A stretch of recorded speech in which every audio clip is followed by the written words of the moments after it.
Capítulo 2. A escolha do monstro. Parte 1. A tensão no ar era uma corda esticada prestes a romper. Kratos permaneceu encoberto, mas sua presença era um fardo na atmosfera da câmara. O ódio, a fúria e o poder bruto que o fantasma de Esparta emanava não eram algo que pudessem ser contidos por sombras ou silêncio. O líder do culto, Deímas, com a túnica esvoaçante e a face banhada em suor cerimonial, parou de falar subitamente. O silêncio que se seguiu quebrou a cadência frenética dos cânticos e orações. Ele estava no ápice de sua exortação, a voz rouca pelo esforço, o corpo tremendo de fervor e uma energia quase palpável. Cada músculo estava tenso, reverberando a intensidade de suas crenças. De repente, o olhar dele, que até então estava fixo e vidrado no grotesco e imponente mural de Kratos pintado na caverna, desviou-se de forma brusca e quase imperceptível. A direção da sua atenção agora apontava para a escuridão compacta e fria que envolvia o recesso mais profundo do templo, exatamente onde o verdadeiro Kratos se escondia, misturado às sombras da rocha bruta. Não havia um traço de medo nos olhos de Deímas, nem pânico ou terror imediato, mas sim uma surpresa súbita, uma quebra momentânea na sua concentração fanática. Essa surpresa, no entanto, era fugaz e rapidamente se transformou em algo mais profundo, uma consciência gelada, uma espécie de reconhecimento macabro, ou talvez até um êxtase distorcido por ter detectado a presença que ele tanto venerava e temia. Enquanto o líder permanecia petrificado e contemplativo, um dos espartanos vestindo armadura leve e ajoelhado fervorosamente perto da abertura principal do templo, notou a mudança sutil, mas absoluta no semblante do líder. Com a cautela instintiva de um caçador, ele seguiu o olhar fixo e perturbador de Deímas. A direção era inconfundível. Foi ele quem gritou, um alarme gutural e agudo que rasgou o silêncio pesado e ecoou nas passagens de pedra. Ali! O mestre! Ele está aqui! A revelação e o cerco foi um evento caótico e ruidoso. O grito do jovem espalhou-se pela câmara. Em um instante, as orações cessaram e todos os 60 espartanos viraram-se. Seus olhos se arregalaram, mas não de terror. A surpresa era sobrepujada por uma euforia descontrolada. Kratos sabia que seu disfarce havia sido inútil desde o início. Sua aura de destruição era um farol. A fúria borbulhou em seu peito, mas não contra seus seguidores, contra Atena, que o havia enviado para este teatro cruel. Sem esperar por uma ordem ou um movimento furtivo, Kratos irrompeu das sombras. Ele pisou na luz bruxelante das lanternas. Sua capa voou para trás, revelando a armadura espartana gasta e, mais proeminentemente, as cinzas do passado. As lâminas do caos, envoltas em suas carrentes, ficaram visíveis, e o som metálico de sua libertação parcial ecoou nas rochas. Ele não rugiu a princípio, mas sua frustração era um rugido silencioso. Ele estava pronto para a batalha, mas não poderia começar a matança sem uma palavra. "Eu não sou seu mestre", rosnou Kratos, sua voz amplificada pela raiva. O efeito de sua aparição foi inesperado. Os espartanos não sacaram as armas. Eles se levantaram e um coro de exclamações e lágrimas de alegria preencheu a câmara. O reconhecimento e a alegria equivocada eram evidentes em cada rosto. Deímas foi o primeiro a se mover. Ele correu em direção a Kratos, o facão de sacrifício largado no chão. Seu rosto estava coberto de lágrimas de fervor. "Mestre, você nos ouviu! O Daimon voltou!" gritou Deímas, caindo de joelhos a 1 metro de Kratos. Ele não ousava tocar o fantasma de Esparta, mas sua devoção era absoluta. "Eles tentaram escondê-lo de nós, mas nós sabíamos que você viria. Sua dor é a nossa dor, general." Kratos parou. As lâminas não avançaram. Ele esperava um ataque, um desafio, qualquer coisa que justificasse a matança iminente. Mas ele recebeu adoração. A alegria equivocada dos espartanos era uma afronta direta à sua missão e um tormento psicológico que Atena não poderia ter planejado melhor. "Levante-se", ordenou Kratos, sua voz um comando militar seco. Deímas obedeceu prontamente, olhando para Kratos com a veneração que um fiel reserva ao seu deus. O espartano notou a fúria silenciosa no fantasma. mas interpretou-a como a ira justa de um herói acorrentado. Eles mentiram sobre você, general, disse Demas, sua voz agora mais baixa, mas carregada de convicção. Disseram que você estava feliz em servir, que sua alma estava em paz. Mentiras! Vemos a maldição, vemos as cinzas, elas gritam o nome de sua família e o nome de sua traição. Kratos deu um passo atrás. Fui enviado para acabar com esta heresia. Eu sou o servo dos deuses, e vocês estão ameaçando a ordem. Demas riu, uma risada quebrada e trágica. A ordem? A ordem que viu Esparta cambalear e não levantou um dedo? A ordem que permitiu que Ares o enganasse para matar sua própria carne e sangue? Não é ordem, Kratos. É servidão e covardia. Demas gesticulou para a câmara, onde os outros espartanos agora se ajoelhavam. A narrativa da tragédia espartana começou a fluir das palavras de Demas como uma ferida aberta. Ele não estava tentando convertê-lo. Estava apenas relatando a verdade, vista através dos olhos de sua nação. Quando você foi levado, general, Esparta perdeu sua maior arma. E os deuses, vendo nossa fraqueza, nos ignoraram. Os bárbaros do norte avançaram. Os tiranos do leste se fortaleceram. Mandamos embaixadores ao Olimpo, suplicando por Poseidon para proteger nossas frotas, por Zeus para nos dar relâmpagos. Eles nos deram o quê? Demas esperou, sua face contorcida em um desespero teatral. Eles nos deram silêncio, um silêncio que cheirava a traição. Eles nos roubaram nosso comandante, acorrentaram-no e depois nos deixaram morrer lentamente. Eles fizeram de você, Kratos, a prova viva de que a força de um mortal só é boa enquanto serve a eles. Uma vez que se torna muito grande, eles a esmagam. O espartano deu um passo à frente, aproximando-se do mural, tocando a imagem esculpida do rosto contorcido de Kratos. Nós não o adoramos como um deus. Adoramos o que você representa. Você é o fogo que pode queimar o Olimpo. Você é a prova de que os olimpianos são tiranos, não protetores. E enquanto você for servo deles, nossa dor se prolongará. As palavras de Demas ressoaram com uma verdade terrível para Kratos. Ele se lembrava de cada favor não concedido, de cada promessa vazia. A única razão pela qual ele continuava era a esperança de que Atena finalmente o livrasse dos pesadelos. A oferta do legado veio em seguida, um ato simbólico que quase quebrou a contenção de Kratos. Demas estendeu a mão para um nicho escondido na parede e retirou um objeto longo envolvido num tecido de seda antiga. Ao desenrolar, revelou uma lança espartana cerimonial. Não era uma arma de guerra, mas um símbolo de comando, usada apenas por reis ou generais em rituais sagrados. A lâmina era de um bronze polido e a ponta cravejada com pequenas pedras vermelhas, representando o sangue da nação. Esta é a lança de Agida, declarou Demas, segurando-a como uma relíquia. Ela pertenceu ao nosso primeiro rei na Grande Guerra. Ela é o símbolo de que Esparta nunca se curvará. Pegue-a, Kratos. Aceite-a.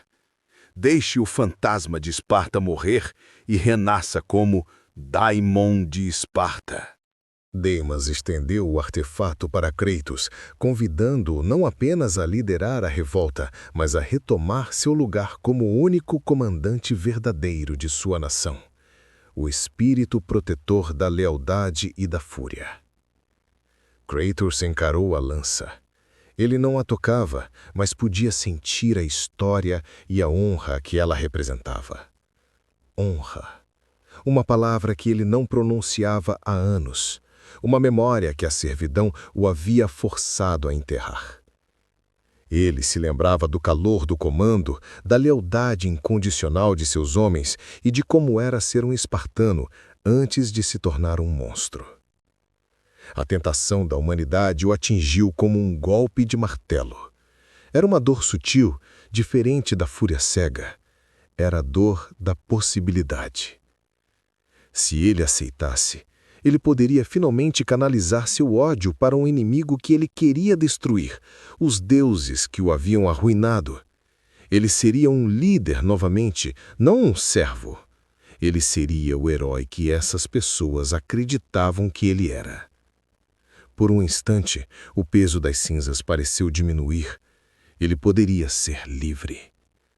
Mas a liberdade vinha com o preço, a anulação da promessa de Atena, o retorno imediato aos pesadelos, a certeza de que as fúrias o caçariam até o fim dos tempos e que sua alma jamais conheceria descanso. Kratos sentiu a mão tremer, não por medo, mas por um desejo profundo e proibido. Ele podia sentir o cheiro do incenso e da esperança, mas também podia sentir o cheiro do enxofre e da maldição. Ele estava parado na encruzilhada final, a promessa vazia de um Deus, ou a honra suicida de seu povo. Ele fechou os olhos. A voz fria de Atena, embora ausente, ressoava em sua mente, repetindo a única palavra que importava: perdão. Capítulo 2. A escolha do monstro. Parte 2. Kratos permaneceu imóvel. Seus olhos, antes fixos no brilho do bronze da lança de Ágida, estavam agora fechados. Ele sentia o peso do símbolo espartano estendido em sua direção e, por um breve momento, o aroma do incenso e da poeira da caverna se misturou com o cheiro de suor e sangue de sua juventude, um tempo em que a honra ainda tinha significado. Ele podia, com um único movimento, agarrar aquela lança, virar-se e gritar a revolta, tornando-se o Daimon de Esparta que eles precisavam. Mas o silêncio que se seguiu à sua hesitação não durou. A voz, ou o que restava dela, veio do fundo de sua mente, fria e penetrante, ecoando na câmara do crânio de Kratos com a autoridade que só uma deusa da guerra poderia possuir.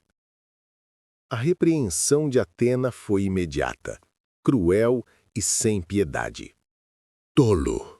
Você se atreve a hesitar por causa de tolos? A voz de Atena não era audível na câmara, mas ressoava no âmago de Kratos, mais alta do que qualquer grito espartano. Eles são parasitas, Kratos, uma praga. Você trocará a promessa da salvação por um bando de vira-latas que o veem como uma ferramenta para o caos? Kratos sentiu o aperto da maldição. As cinzas em sua pele pareceram queimar, e a imagem de sua esposa e filha sufocadas brilhou momentaneamente na sua visão interna.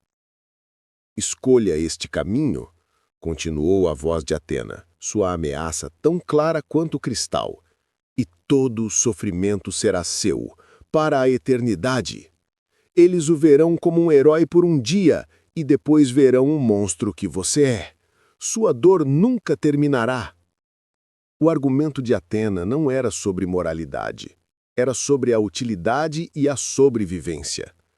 A deusa não se importava se ele matava espartanos ou deuses, apenas que ele servisse ao seu propósito de livrar-se do sofrimento. Livre-se da maldição ou abrace a honra. A escolha é sua, fantasma.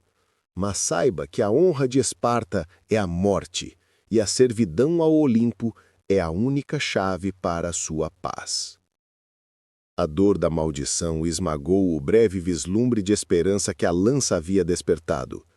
Kratos sabia que, por mais que odiasse os olimpianos, ele odiava ainda mais a ideia de viver para sempre atormentado pelas imagens de sua família. O preço da honra era a perda eterna de sua alma. O preço da servidão era a traição final, mas a possibilidade de paz. O corpo de Kratos irrompeu das sombras com uma velocidade e força que contrastavam com a natureza fria e inevitável de seu ato. Ele se moveu com uma frieza brutal, cada músculo reagindo com a eficiência desumana de uma máquina de guerra. A ação era ditada pela necessidade de impor silêncio e ordem naquele caos nascente, não pela vontade ou por qualquer vestígio de emoção. Era uma resposta instintiva e aprendida, automatizada. Deimas permaneceu no mesmo lugar, a face ainda uma máscara de êxtase perturbado e terror adiado. Ele ainda segurava a lança cerimonial com ambas as mãos, a haste de madeira escura e polida. A arma estava estendida para a frente, não como uma ameaça, mas em um gesto de súplica e reverência aterrorizada. Como se estivesse oferecendo um tributo ou se protegendo com um símbolo vazio. Com o movimento inabalável de um pilar em queda, Kratos ergueu a pesada bota de guerra blindada, a sola de ferro e couro gastas e marcadas. Ele a elevou alto e, em seguida, desceu-a com uma precisão devastadora e um peso esmagador. O alvo era pequeno e específico, a ponta da lança cerimonial de Deimas.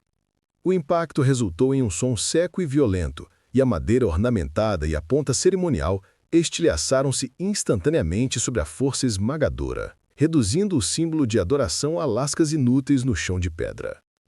O sinal da servidão foi um som seco e final, que ressoou pela câmara, quebrando o silêncio. O bronze da ponta cerimonial se dobrou e estilhaçou, o som ecoando a quebra de uma promessa e de um juramento sagrado. A lança, o símbolo da autoridade espartana, caiu das mãos de Deimas, inútil. O ato simbolizava que Kratos havia escolhido o pacto e o alívio, e não a honra de sua nação. O fantasma havia acabado de matar a sua última chance de redenção mortal. A alegria nos rostos dos espartanos congelou, substituída por um horror e uma negação lentos e dolorosos. Deimas foi o último a compreender, sua expressão de súplica se transformando em um luto sombrio. Ele olhou da lança esmagada para os olhos de Kratos e viu o que o fantasma havia se tornado.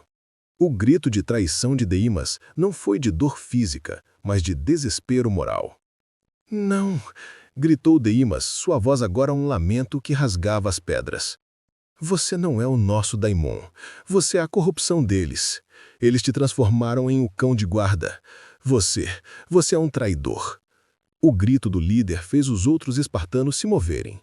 O luto transformou-se em fúria. A adoração morreu. A lealdade, no entanto, permaneceu. Eles não se curvariam a um servo dos deuses. Deimas, cambaleando momentaneamente com a destruição do seu objeto de oferenda, reagiu com uma explosão de energia febril, impulsionado por um último ato de honra desesperada e fanático. Sua mão, que tremera de fervor momentos antes, moveu-se com surpreendente rapidez.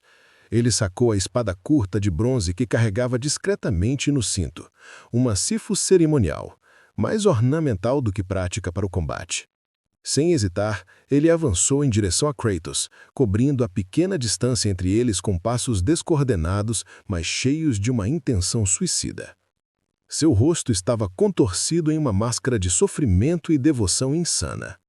Ele gritou, um som rouco e estrangulado, que ecoou nas profundezas da caverna, a voz embargada pela dor dilacerante e a traição final de ver seu herói se tornar seu carrasco.